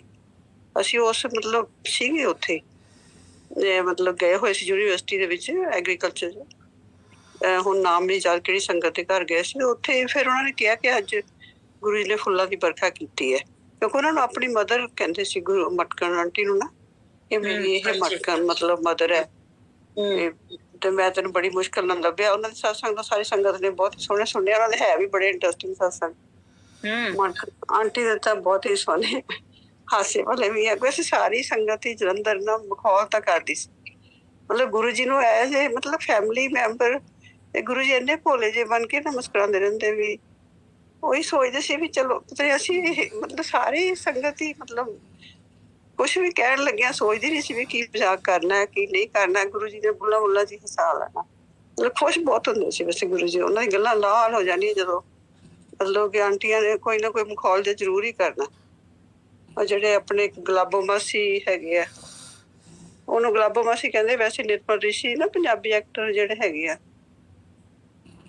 ਪਿਕਚਰ ਲੌਂਗ ਤੇ ਲਿਸ਼ਕਾਰਾ ਪਿਕਚਰ ਉਹਦੇ ਚ ਉਹ ਗੁਲਾਬੋ ਮਾਸੀ ਬਣੇ ਸੀਗੇ। ਤੇ ਉਹ ਗੁਰੂ ਜੀ ਨੇ ਉਹਦੇ ਚ ਉਹ ਗੁਲਾਬੋ ਮਾਸੀ ਦਾ ਰੋਲ ਕੀਤਾ ਸੀ ਉਹਨੇ। ਤੇ ਗੁਰੂ ਜੀ ਨੇ ਉਹਦਾ ਨਾਂ ਗੁਲਾਬੋ ਮਾਸੀ ਵੀ ਪਾਇਆ ਹੋਇਆ ਸੀ। ਜਦੋਂ ਉਹਨਾਂ ਨੇ ਆਉਣਾ ਕਹਿਣਾ ਗੁਲਾਬੋ ਮਾਸੀ ਐ ਕਰ। ਫਿਰ ਅਸੀਂ ਇੱਕ ਵਾਰੀ ਡੁਗਰੀ ਗਏ ਮਤਲਬ ਗੁਰੂ ਜੀ ਦੇ ਪਿੰਡ ਨਾ। ਫਿਰ ਗੁਰੂ ਜੀ ਨੇ ਕਿਹਾ ਕਹਿੰਦੇ ਗੁਲਾਬੋ ਮਾਸੀ ਨੂੰ ਲੈ ਜਾਓ, ਇਹਨੂੰ ਉਤਾਰ ਦਿਓ ਲੁਧਿਆਣੇ। ਲੁਧਿਆਣੇ ਇਹਨਾਂ ਦਾ ਘਰ ਹੈ। ਫਿਰ ਗੁਲਾਬੋ ਮਾਸੀ ਨੂੰ ਫਿਰ ਸਾਨੂੰ ਆਂਟੀ ਨੂੰ ਫਿਰ ਨਾਲ ਲੈ ਕੇ ਆਏ ਅਸੀਂ। ਤੇ ਉੱਥੇ ਹੱਸਦੇ ਰਹਿਣਾ। ਉਹਨਾਂ ਨੇ ਵੀ ਇੱਕ ਦਿਨ ਕਹਿੰਦੇ ਮੈਂ ਪਤਾ ਨੀ ਗੁਰੂ ਜੀ ਨੂੰ ਕੀ ਕਹਿਤਾ, ਮੈਨੂੰ ਮੇਰੀ ਗਰਦਨ ਦੁਖਦੀ ਹੈ ਕੀ ਹੈ। ਗੁਰੂ ਜੀ ਨੇ ਮੈਨੂੰ ਲੇਬਰ ਰੂਮ 'ਚ ਪਾਤਾ। ਮੈਂ ਸਾਰਾ ਦਿਨ ਸੁੱਤੀ ਰਹੀ। ਫਿਰ ਤਾਂ ਮੈਂ ਕੈਮ ਹੋ ਗਈ। ਸ਼ਾਮ ਤੱਕ ਤਾਂ ਮੈਂ ਪੂਰੀ ਕੈਮ ਕਰਤੀ ਗੁਰੂ ਜੀ ਨੇ। ਮਤਲਬ ਗੁਰੂ ਜੀ ਉਦੋਂ ਕਰਦੇ ਸੀ ਸਭ ਲੋਕ ਨਾ ਮਤਲਬ ਕਿ ਸੱਚੀ ਹੁੰਦਾ ਸੀ ਕਿ ਆਪਾਂ ਇਤਬਾਰ ਜਿਹਾ ਨਹੀਂ ਸੀ ਕਰਦੇ ਵੀ ਇਹ ਪ੍ਰਮਾਤਮਾ ਬੈਠਾ ਇਹਨਾਂ ਨਾਲ ਸੋਚ ਸਮਝ ਕੇ ਗੱਲ ਕਰੀਏ। ਇੰਝ ਲੱਗਦਾ ਸੀ ਕਿ ਬਹੁਤ ਹੀ ਪਿਆਰੀ ਜੀ ਮਤਲਬ ਰੂਹ ਹੈ ਜਿਹੜੀ ਸਾਡੇ ਅੱਗੇ ਬੈਠੇ ਆ। ਤੇ ਅਸੀਂ ਸ਼ਰਾਰਤਾਂ ਵੀ ਮਤਲਬ ਸੰਗਤ ਕਰ ਹੀ ਲੈਂਦੀ ਸੀ, ਥੋੜਾ ਇੰਜੋਏ ਵੀ ਕਰਦੀ ਸੀਗੀ। ਤੇ ਗੁਰੂ ਜੀ ਨੇ ਕਦੀ ਕੋਈ ਮਤਲਬ ਬੁਰਾ ਨਹੀਂ ਸੀ ਮੰਨਦੇ ਮਖੌਲ। ਉਹ ਇੱਕ ਜਿਵੇਂ ਬਾਵੀ ਅੰਕਲ ਦਾ ਹੈਗਾ, ਬਾਵੀ ਅੰਕਲ ਨੂੰ ਉਹਨਾਂ ਨੇ ਕਮਰੇ ਚੋਂ ਬਾਹਰ ਕੱਢਤਾ ਗੁੱਸੇ ਚ ਆ ਕੇ। ਤਾਂ ਬਾਅਦ ਚ ਬਾਵੀ ਦੇ ਵਾਸਤੇ ਚਾਹ ਬਣਾਈ ਗੁਰੂ ਜੀ ਨੇ ਆਪ। ਉਹ ਕਹਿੰਦੇ ਉਹਨਾਂ ਨੇ ਮੈਨੂੰ ਵੀ ਸੁਣਾਇਆ। ਕਹਿੰਦੇ ਮੈਂ ਕਿਹਾ ਉਹ ਤੇ ਵੀ ਹੈਗਾ ਵੈਸੇ। ਕਹਿੰਦੇ ਉਹਨਾਂ ਨੇ ਕਿਲੋ ਡੱਬਾ ਪੂਰਾ ਖੰਡ ਦਾ ਵਿੱਚ ਪਾਤਾ, ਫਿਰ ਪੱਤੀ ਪੂਰੀ ਕਿਲੋ ਹੀ ਪਾਤੀ। ਕਹਿੰਦੇ ਮੈਂ ਕਿਹਾ ਪਤਾ ਨਹੀਂ ਚਾਹ ਕੌਣ ਪੀਊਗਾ, ਇਹੋ ਜਿਹੀ ਚਾਹ ਕੌਣ ਪੀਊਗਾ ਜਿਹਦੇ ਚ ਪੂਰਾ ਡੱਬਾ ਹੀ ਪਾਤਾ। ਤੇ ਬਾਅਦ ਚ ਉਹਨਾਂ ਨੇ ਕਿਹਾ ਕਹਿੰਦੇ ਉਹ ਕੰਜਰ ਬਾਹਰ ਖੜੇ ਉਹਨਾਂ ਨੂੰ ਬੁਲਾ ਲਿਓ। ਜਦੋਂ ਆਏ ਤਾਂ ਕਹਿੰਦੇ ਉਹ ਚਾਹ ਸੀਗੀ ਅੰਮ੍ਰਿਤ, ਮਤਲਬ ਕਿ ਉਹ ਅੰਮ੍ਰਿਤ ਸੀਗਾ। ਉਹ ਗੁਰੂ ਜੀ ਨੇ ਵੈਸੇ ਹਸਾਉਣ ਵਾਸਤੇ ਹੀ ਇਹ ਸਭ ਡਰਾਮਾ ਕੀਤਾ ਸੀ ਵੀ ਬਾਹਰ ਖੁਸ਼ ਹੋਈ ਜਾਣ ਦੇਖਦੇ ਪਏ ਮੈਨੂੰ। ਪਰਮਾਤਮਾ ਉਹਨਾਂ ਦੀ ਲੀਲਾ ਹੁਣ ਇਸ ਟਾਈਮ ਮੈਨੂੰ ਯਾਦ ਨਹੀਂ ਆ ਰਹੀ ਹੈ। ਮੈਂ ਤਾਂ ਸਿਰਫ ਅੰਮ੍ਰਿਤ ਕਰਕੇ ਹੀ ਸ਼ੁਰੂ ਕੀਤਾ ਸੀ ਅੱਜ ਇਸ ਟਾਈਮ। ਪਰ ਬੜਾ ਅੱਛਾ ਲੱਗਿਆ ਗੁਰੂ ਜੀ ਨੇ ਹਾਜ਼ਰੀ ਲਵਾਤੀ ਦਰਬਾਰ 'ਚ। ਬਹੁਤ ਅੱਛਾ ਹੋਇਆ। ਪਤਾ ਜਦ ਸ਼੍ਰੇਸ਼ਟ ਸਤਸੰਗ ਕਰ ਰਿਹਾ ਸੀ ਮੈਂ ਤੁਹਾਡੇ ਬਾਰੇ ਸੋਚ ਰਹੀ ਸੀ ਕਿ ਆਂਟੀ ਆ ਜਾਣਗੇ। ਮੈਂ ਕਿਹਾ ਮੈਂ ਵੈਸੇ ਆਈ ਹੋਈ ਆ। ਹਾਂਜੀ ਮੈਂ ਤਾਂ ਨਾ ਤੁਹਾਡਾ ਮੇਰੇ ਕੋਲ ਫੋਨ ਤੇ ਆਈਪੈਡ ਮੈਂ ਤਕਰੀਬਨ ਡਿਫਰੈਂਟ ਲਾ ਲੈਣੀ। ਗਰਮ ਹੋ ਜਾਂਦੇ ਮੈਨੂੰ ਲੱਗਦਾ ਫੋਨ। ਪਹਿਲਾਂ ਮੈਂ ਤੁਹਾਡਾ ਪਲੇਲਿਸਟ ਸਟਾਰਟ ਤੋਂ ਹੀ ਸੁਣਿਆ ਪੂਰਾ ਹੀ, ਮਤਲਬ ਤੁਹਾਡੇ ਭਜਨ ਮਤਲਬ ਸ਼ਬਦ ਸਾਰੇ ਮੈਂ ਦੂਸਰੇ ਫੋਨ ਤੇ ਸੁਣਿਆ। ਜੀ ਜੀ ਜੀ। ਫਿਰ ਉਸ ਤੋਂ ਬਾਅਦ ਜਦੋਂ ਤੁਸੀਂ ਅੰਮ੍ਰਿਤ ਦੀ ਗੱਲ ਕੀਤੀ ਫਿਰ ਮੈਂ ਇੱਧਰ ਨੂੰ ਆ ਗਈ। ਮੈਂ ਕਿਹਾ ਚਲੋ ਮੈਂ ਵੀ ਕੁਛ ਮਤਲਬ ਚਲੋ ਗੁਰੂ ਜੀ ਦੇ ਦਰਬਾਰ 'ਚ ਸੰਗਤ ਨਾਲ ਬੈਠ ਜਾਵਾਂਗੇ ਥੋੜ੍ਹੀ ਦੇਰ। ਗੁਰੂ ਜੀ ਦੀ ਹਾਜ਼ਰੀ ਚਲੋ ਹੋ ਜਾਂਦੀ ਹੈ। ਗੁਰੂ ਜੀ ਦੀ ਕਿਰਪਾ ਹੀ ਹੈ। ਜਿਸ ਤਰ੍ਹਾਂ ਜਿੰਨਾ ਤੁਸੀਂ ਸ਼ਰਧਾ ਨਾਲ ਗੁਰੂ ਜੀ ਨੂੰ ਮੰਨਦੇ ਆਪਾਂ ਬਲੈਸਿੰਗ ਹੈ। ਇਸ ਟਾਈਮ ਦੇਖੋ ਆਪਾਂ ਬੋਲ ਰਹੇ ਹਾਂ ਜੋ ਵੀ ਹੈ ਸਭ ਨੂੰ ਬਲੈਸਿੰਗ ਮਿਲ ਰਹੀ ਹੈ। ਗੁਰੂ ਜੀ ਵੀ ਖੁਸ਼ ਹੁੰਦੇ ਆ ਮੇਰੇ ਬੱਚੇ ਬੈਠੇ ਆ, ਕਿਉਂਕਿ ਗੁਰੂ ਜੀ ਦਾ ਸ਼ੇਅਰ ਤਾਂ ਗੁਰੂ ਜੀ ਵੀ ਕਰਵਾਉਂਦੇ ਹੀ ਸੀ ਨਾ। ਜਲੰਧਰ ਵੀ ਸ਼ੇਅਰ ਕਰਾਉਂਦੇ ਹੀ ਹੁੰਦੇ ਸੀਗੇ। ਥੋੜੀ ਟੋਲੀਆਂ ਜਿਹੀ 'ਚ ਬਿਠਾ ਲੈਣਾ ਉਹਨਾਂ ਨੇ। ਕਈ ਵਾਰੀ ਆਪ ਵੀ ਕਾਰਪੇਟ ਤੇ ਮਤਲਬ ਸਰਾਣੇ ਦੀ ਢੋਜ ਲਾ ਕੇ ਜਾਂ ਕੰਧ ਨਾਲ ਹੀ ਬੈਠ ਜਾਣਾ ਤੇ ਸੁਣਾਈ ਜਾਣੇ ਸੰਗਤ ਨੇ ਸਤਸੰਗ। ਸੁਣਦੇ ਸੀ ਉਹ ਕਹਿੰਦੇ ਸੀ ਮੈਨੂੰ ਸੌਖਾ ਲੱਗਦਾ। ਮਤਲਬ ਇੱਕ ਜਿਹੜਾ ਹੁਣ ਆਪਾਂ ਸਾਰੇ ਸੁਣ ਰਹੇ ਸਾਰਿਆਂ ਨੂੰ ਬਲੈਸਿੰਗ ਮਿਲ ਰਹੀ ਹੈ, ਇੱਕ ਨੂੰ ਨਹੀਂ ਨਾ ਮਿਲ ਰਹੀਆਂ। ਜਿਹੜੇ ਬੈਠੇ ਆਪਾਂ ਦਰਬਾਰ 'ਚ ਸਾਰਿਆਂ ਦੀ ਬਲੈਸਿੰਗ ਲਗਾਤਾਰ ਚੱਲ ਰਹੀ ਹੈ ਜੋ ਵੀ ਬੋਲ ਰਹੇ ਆ। ਮੈਨੂੰ ਹੁਣ ਇਸ ਟਾਈਮ ਸਤਸੰਗ ਦਾ ਕੋਈ ਯਾਦ ਨਹੀਂ ਆ ਰਿਹਾ। ਮੈਂ ਤਾਂ ਇੱਕ ਹੋਰ ਸੁਣਾਉਂਦੀ ਸਤਸੰਗ। ਇੱਕ ਵਾਰੀ ਨਾ ਮੇਰੀ ਬੇਟੀ ਦਾ ਘਰ ਮਤਲਬ ਬਣਿਆ ਹੋਇਆ ਕਾਫੀ ਅੱਛਾ ਘਰ ਹੈ, ਪਰ ਇੱਕ ਮਤਲਬ ਖੁੱਲੀ ਜਗ੍ਹਾ ਤੇ ਉਹਦੇ 'ਚ ਇੱਕ ਉਹਨਾਂ ਨੇ ਨਵੀਂ ਕੋਠੀ ਮਤਲਬ ਨਾਲ ਹੀ ਪਾਉਣ ਦਾ ਮਨ ਬਣਾ ਲਿਆ ਕਿ ਉਹਦੇ ਵਿੱਚ ਵੀ ਬੱਚੇ ਵੱਡੇ ਹੋ ਰਹੇ ਆ ਤੇ ਕਮਰੇ ਜ਼ਿਆਦਾ ਚਾਹੀਦੇ ਆ। ਉਹ ਨਾਲ ਕੋਠੀ ਬਣਾਉਣ ਲੱਗੇ ਤੇ ਨੀਂਹ ਰੱਖਣ ਲੱਗੀ ਸੀ। ਤੇ ਕਿਸੇ ਨੇ ਕਿਹਾ, ਉਹਦੀ ਫਰੈਂਡ ਨੇ, ਵੀ ਨੀਂਹ ਰੱਖਣ ਲੱਗਿਆ ਨਾ ਤੁਸੀਂ ਕੋਈ ਵੀ ਅਰਦਾਸ ਕਰੋ ਤੇ ਵੀ ਪਰਮਾਤਮਾ ਸੁਣਦਾ ਹੈ। ਇਹ ਕਹਿੰਦੀ ਤੂੰ ਜੋ ਮਰਜ਼ੀ ਮੰਗ ਲਈ। ਉਹਨੇ ਬਸ ਇੰਨਾ ਹੀ ਕਿਹਾ ਵੀ ਮਤਲਬ ਵੀ ਗੁਰੂ ਜੀ ਤੁਸੀਂ ਆਪ ਹੀ ਨਿਵਾਸ ਕਰਿਓ, ਵੀ ਤੁਹਾਡਾ ਹੀ ਘਰ ਬਣ ਰਿਹਾ ਤੇ ਤੁਸੀਂ ਨਿਵਾਸ ਕਰਿਓ। ਬਸ ਇੰਨਾ ਹੀ ਮਤਲਬ ਕਿਹਾ ਸਿਰਫ। ਇਹ ਸਾਰਿਆਂ ਨਾਲੋਂ ਵੱਡੀ ਗੱਲ ਹੈ ਜੋ ਕਿਹਾ, ਮਤਲਬ ਕਿ ਬਹੁਤ ਉੱਚੀ ਗੱਲ ਹੈ। ਕਹਿੰਦੀ ਉਹਨੇ ਅਰਦਾਸ ਕਰ ਦਿੱਤੀ। ਉਸ ਤੋਂ ਬਾਅਦ ਉਹਦੇ ਘਰੇ ਨਾ ਮਤਲਬ ਕਿ ਉਹਦੇ ਮਤਲਬ ਇਨਲਾਜ ਗੁਰੂ ਜੀ ਨੂੰ ਨਹੀਂ ਮੰਨਦੇ, ਗੁਰੂ ਜੀ ਨੂੰ ਮਿਲੇ ਵੀ ਹੋਏ ਆ। ਮਤਲਬ ਗੁਰੂ ਜੀ ਜਦੋਂ ਮੇਰੀ ਮਤਲਬ ਉਹਦੀ ਬੇਟੀ ਦੀ ਮੈਰਿਜ ਕੀਤੀ ਹੈ, ਅੱਜ ਤੋਂ ਮਤਲਬ 25 ਸਾਲ ਪਹਿਲਾਂ ਦੀ ਗੱਲ ਹੈ, ਤਾਂ ਗੁਰੂ ਜੀ ਨੇ ਕਿਹਾ ਵੀ ਇੱਕ ਵਾਰੀ ਇੱਥੇ ਲੁਧਿਆਣੇ ਸੀ ਸ਼ਾਇਦ ਉਹਦੇ ਨਿਰਮਲ ਰਿਸ਼ੀ ਦੇ ਘਰ ਸੀ ਜਾਂ ਕਿਸੇ ਹੋਰ ਦੇ, ਮੈਨੂੰ ਯਾਦ ਨਹੀਂ ਕਿਹਦੇ ਘਰੇ ਮਤਲਬ ਫੰਕਸ਼ਨ ਸੀਗਾ। ਤੇ ਉਹਨਾਂ ਨੇ ਕਿਹਾ, ਕਹਿੰਦੇ ਉਹਦੇ ਸਹੁਰਿਆਂ ਨੂੰ ਬੁਲਾ ਲਈ ਸਾਰਿਆਂ ਨੂੰ। ਮੈਂ ਕਿਹਾ ਠੀਕ ਹੈ ਗੁਰੂ ਜੀ। ਤਾਂ ਉਹਨਾਂ ਨੇ ਆਪਣੀਆਂ ਬੇਟੀਆਂ ਹੀ ਭੇਜੀਆਂ ਇਕੱਲੀਆਂ, ਆਪ ਉਹਦੇ ਮੰਮੀ ਡੈਡੀ ਨਹੀਂ ਆਏ। ਮਤਲਬ ਕਿ ਆਏ, ਉਹਨਾਂ ਨੇ ਵੀ ਦਰਸ਼ਨ ਕੀਤੇ, ਉਹਨਾਂ ਦੇ ਬੱਚਿਆਂ ਨੇ ਵੀ, ਪਰ ਉਹਨਾਂ ਦੇ ਮਤਲਬ ਗੁਰੂ ਗ੍ਰੰਥ ਸਾਹਿਬ ਨੂੰ ਬਹੁਤ ਜ਼ਿਆਦਾ ਮੰਨਦੇ ਆ। ਤੇ ਗੁਰੂ ਜੀ ਤੇ ਗੁਰੂ ਗ੍ਰੰਥ ਸਾਹਿਬ 'ਚ ਕੋਈ ਫਰਕ ਨਹੀਂ ਹੈਗਾ। ਬਸ ਤੁਸੀਂ ਕਿਸ ਮਰਜ਼ੀ ਧਰਮ ਨੂੰ ਮੰਨੋ, ਪਰ ਪਰਮਾਤਮਾ ਗੁਰੂ ਜੀ ਨੇ ਤਾਂ ਕਿਹਾ ਹੀ ਨਹੀਂ ਹੈ ਨਾ, ਸਭ ਨੂੰ ਖੁੱਲੀ ਛੁੱਟੀ ਹੈ ਜਿਹਨੂੰ ਮਰਜ਼ੀ, ਪਰ ਇੱਕ ਤੇ ਬਿਲੀਵ ਕਰੋ, ਕਿਉਂਕਿ ਉਹ ਤਾਂ ਇੱਕ ਮਤਲਬ ਲਾਈਟ ਹੈ, ਗੁਰੂ ਜੀ ਦਾ ਇੱਕ ਲਾਈਟ ਹੈ ਜਿਹੜੀ ਗੋਡ ਇਜ਼ ਵਨ ਬਸ। ਤੇ ਉਹਨਾਂ ਨੇ ਕੀਤਾ, ਉਸ ਨਾਲ ਮਤਲਬ ਨੀਂਹ ਪੱਥਰ ਰੱਖਿਆ ਗਿਆ। ਉਸ ਤੋਂ ਬਾਅਦ ਗੁਰੂ ਜੀ ਦੇ ਨਾ ਉਹਦੇ ਬੈਡਰੂਮ 'ਚ ਮਤਲਬ ਕਿ ਨਾਲ ਕਮਰਾ 'ਚ ਮਤਲਬ ਗੁਰੂ ਜੀ ਦਾ ਸਰੂਪ ਉਹਨੇ ਰੱਖਿਆ ਹੋਇਆ। ਤੇ ਸਰੂਪ ਦੇ ਅੱਗੇ ਸ਼ੀਸ਼ਾ ਮਤਲਬ ਹੈਗਾ ਬਾਰੀ ਜਿਹੜੀ 'ਚ ਰੱਖਿਆ ਗੁਰੂ ਜੀ ਦਾ ਸਰੂਪ। ਤੇ ਉਹਦੇ ਉੱਤੇ ਨਾ ਮਿੱਟੀ ਆ ਕੇ, ਮਤਲਬ ਮਿੱਟੀ ਜਿਸ ਤਰ੍ਹਾਂ ਆਪਾਂ ਚੁੰਡੀ ਮਤਲਬ ਉਂਗਲਾਂ ਦੀ, ਮਤਲਬ ਕਿ ਉਂਗਲਾਂ ਨਾਲ ਨਹੀਂ ਆਪਾਂ ਥੋੜੀ ਜਿਹੀ ਮਿੱਟੀ ਚੁੱਕ ਲੈਂਦੇ ਹੱਥ ਨਾਲ ਅੱਗੋਂ ਇੰਨੀ ਕੁ ਮਿੱਟੀ ਨਾ ਗੁਰੂ ਜੀ ਦੇ ਸਰੂਪ ਦੇ ਅੱਗੇ ਆ ਕੇ ਪਈ ਸੀਗੀ। ਤੇ ਉੱਥੇ ਤਾਂ ਬਿਲਕੁਲ ਉਹਨਾਂ ਦਾ ਬਹੁਤ ਜ਼ਿਆਦਾ ਕਲੀਨ ਕਰ ਰਿਹਾ, ਉਹਨਾਂ ਦਾ ਬਹੁਤ ਹੀ ਜ਼ਿਆਦਾ। ਤੇ ਉਹ ਬੜੀ ਹੈਰਾਨ ਹੋਈ ਕਿ ਗੁਰੂ ਜੀ ਦੇ ਸਰੂਪ ਅੱਗੇ ਮਿੱਟੀ ਕਿਵੇਂ ਆ ਗਈ। ਉਹਨੇ ਆਪਣੇ ਕੰਮ ਵਾਲੀ ਨੂੰ ਬੁਲਾਇਆ ਵੀ ਇੱਥੇ ਮਿੱਟੀ ਕਿਵੇਂ ਆ ਗਈ। ਕਹਿੰਦੀ ਵੀ ਮੈਂ ਤਾਂ ਆਂਟੀ ਮੈਡਮ ਜੀ ਹੱਥ ਨਹੀਂ ਲਾਉਂਦੀ, ਮੈਂ ਪਾਸੇ ਤਾਂ ਜਾਂਦੀ, ਮੈਂ ਤੁਸੀਂ ਆਪ ਕਰਦੇ ਸਫਾਈ। ਤੇ ਉਹਨੇ ਫਿਰ ਸਾਫ਼ ਕਰ ਦਿੱਤੀ, ਵੀ ਪਤਾ ਨਹੀਂ ਕਿਵੇਂ ਮਿੱਟੀ ਓਨੀ ਜਗ੍ਹਾ ਤੇ ਕਿਉਂ ਆ ਗਈ, ਵੀ ਸਾਰੀ ਬਾਰੀ ਸਾਫ਼ ਹੈ ਤੇ ਜਗ੍ਹਾ ਤੇ ਮਿੱਟੀ ਆ ਗਈ ਗੁਰੂ ਜੀ ਸਰੂਪ ਦਾ ਅੱਗੇ। ਉਸ ਤੋਂ ਬਾਅਦ ਫਿਰ ਉਹਨੇ ਸਾਫ਼ ਕਰਤੀ, ਸ਼ਾਮ ਨੂੰ ਫਿਰ ਉੱਥੇ ਹੀ ਮਿੱਟੀ ਫਿਰ ਆ ਗਈ। ਫਿਰ ਉਹਨੇ ਮੈਨੂੰ ਆਸਟ੍ਰੇਲੀਆ ਸੀ, ਮੈਨੂੰ ਫੋਨ ਕੀਤਾ, ਕਹਿੰਦੀ ਮੰਮੀ ਗੁਰੂ ਜੀ ਸਰੂਪ ਦੇ ਅੱਗੇ ਮਿੱਟੀ ਆ ਰਹੀ ਬਾਰ-ਬਾਰ, ਵੀ ਇੰਝ ਥੋੜੀ ਜਿਹੀ ਆ ਰਹੀ ਹੈ ਬਿਲਕੁਲ। ਤੇ ਮੈਂ ਕਿਹਾ ਕੀ ਗੱਲ ਹੋਈ ਸੀ। ਕਹਿੰਦੀ ਅੱਜ ਆਪਾਂ ਨੀਂਹ ਰੱਖੀ ਸੀਗੀ ਤੇ ਮੈਂ ਅਰਦਾਸ ਹੀ ਕੀਤੀ ਸੀ, ਗੁਰੂ ਜੀ ਤੁਸੀਂ ਆ ਕੇ ਨਿਵਾਸ ਕਰਿਓ, ਹਨਾ, ਇਹ ਜਗ੍ਹਾ ਤੁਹਾਡੀ ਹੈ ਤੇ ਤੁਸੀਂ ਆਪ ਹੀ ਨਿਵਾਸ ਕਰਿਓ। ਤੇ ਮੈਂ ਕਿਹਾ ਫਿਰ ਤੂੰ ਗੁਰੂ ਜੀ ਨੂੰ ਕੁਛ ਖਵਾਇਆ ਪਿਆ ਸੀ। ਕਹਿੰਦੀ ਨਹੀਂ, ਪ੍ਰਸ਼ਾਦ ਹੀ ਬਣਿਆ ਸੀ ਤੇ ਲੱਡੂ, ਮਤਲਬ ਜਿਹੜਾ ਪਾਠੀ ਉਹਨਾਂ ਨੇ ਪੱਕਾ ਰੱਖਿਆ ਹੋਇਆ ਘਰ 'ਚ, ਮਤਲਬ ਗੁਰੂ ਗ੍ਰੰਥ ਸਾਹਿਬ ਰੱਖਿਆ ਤੇ ਪਾਠੀ ਵੀ ਨਾਲ ਰੱਖਿਆ ਹੋਇਆ, ਪਰਮਾਨੈਂਟ ਹੀ ਰਹਿੰਦਾ ਉਹ, ਸਵੇਰ ਤੋਂ ਰਾਤ ਤੱਕ। ਰਾਤ ਨੂੰ ਸੁਖਾਸਨ ਕਰਕੇ ਫਿਰ ਜਾਂਦਾ ਘਰ। ਕਹਿੰਦੀ ਉਹਨਾਂ ਨੇ ਬਸ ਉਹ ਰੱਖਿਆ ਪ੍ਰਸ਼ਾਦ ਨਾ, ਇਸ ਤੇ ਲੱਡੂ ਬਣਦੇ ਸੀਗੇ ਜਿਹੜੇ ਲੇਬਰ ਆਈ ਸੀ। ਤੇ ਮੈਂ ਕਿਹਾ ਗੁਰੂ ਜੀ, ਕਹਿੰਦੀ ਗੁਰੂ ਜੀ ਨੂੰ ਤਾਂ ਮੈਂ ਮੰਮੀ ਕੁਛ ਨਹੀਂ ਦਿੱਤਾ। ਤੇ ਮੈਂ ਕਿਹਾ ਗੁਰੂ ਜੀ ਨੂੰ ਵੀ ਤੂੰ ਕੁਛ ਮਿੱਠਾ ਤੂੰ ਤਾਂ ਕਰਾਉਣਾ ਨਾ, ਜੇ ਉਹ ਨਹੀਂ ਮਤਲਬ ਘਰ ਦੇ। ਕਹਿੰਦੀ ਅੱਛਾ ਮੰਮੀ ਮੈਂ ਹੁਣੇ ਕਰਾਉਣੀ ਹੈ। ਤੇ ਫਿਰ ਉਹ ਥੱਲੇ ਗਈ ਤਾਂ ਕੁੱਕ ਨਾ ਮਤਲਬ ਗਜਰੇਲਾ ਬਣਾ ਰਿਹਾ ਸੀਗਾ, ਉਹਨੂੰ ਉਹਨੇ ਪਰੇ ਕੀਤਾ, ਕਹਿੰਦੀ ਪਰੇ ਹੋ। ਥੋੜਾ ਜਿਹਾ ਵਿੱਚੋਂ ਕੱਢ ਕੇ ਉਹਨੇ ਮਤਲਬ ਪੂਰਾ ਤਿਆਰ ਕਰਕੇ ਤੇ ਗੁਰੂ ਜੀ ਅੱਗੇ ਜਾ ਕੇ ਭੋਗ ਲਵਾਤਾ ਵੀ ਗੁਰੂ ਜੀ ਪ੍ਰਵਾਨ ਕਰੋ। ਉਸ ਤੋਂ ਬਾਅਦ ਮਿੱਟੀ ਨਹੀਂ ਆਈ, 3 ਵਾਰੀ ਆਈ ਸੱਚ। ਉਸ ਤੋਂ ਬਾਅਦ ਆਈ ਨਹੀਂ। ਮੈਂ ਕਿਹਾ ਗੁਰੂ ਜੀ ਕਹਿੰਦੇ ਮੇਰਾ ਪਿੱਠਾ ਮੂੰਹ ਨਹੀਂ ਕਰਾਉਂਦੀ, ਮੈਨੂੰ ਬੁਲਾ ਦਾ ਲਿਆ ਆਪਣੇ ਕੋਲ ਵੀ ਨਿਵਾਸ ਕਰੋ। ਨਿਵਾਸ ਦਾ ਮਤਲਬ ਇਹ ਸੀ ਕਿ ਮਿੱਟੀ ਸ਼ੋਅ ਕੀਤੀ ਉਹਨਾਂ ਨੇ ਕਿ ਮੈਂ ਆ ਗਿਆ। ਜਿਹੜੀ ਉਹ ਮਤਲਬ ਮਿੱਟੀ ਦਿਖਾ ਰਹੇ ਬਾਰ-ਬਾਰ, ਉਹਨਾਂ ਨੇ ਆਪਣੀ ਪ੍ਰੈਜ਼ੈਂਸ ਦੱਸੀ, ਮਤਲਬ ਬੱਚੇ ਨੂੰ ਇਹ ਦਿਖਾਈ ਕਿ ਮੈਂ ਆ ਗਿਆ, ਮੈਂ ਇੱਥੇ ਹੀ। ਮਤਲਬ ਇਸ ਤਰ੍ਹਾਂ ਗੁਰੂ ਜੀ ਦੀ ਬੜੀ ਵੱਡੀ ਬਲੈਸਿੰਗ ਹੈ।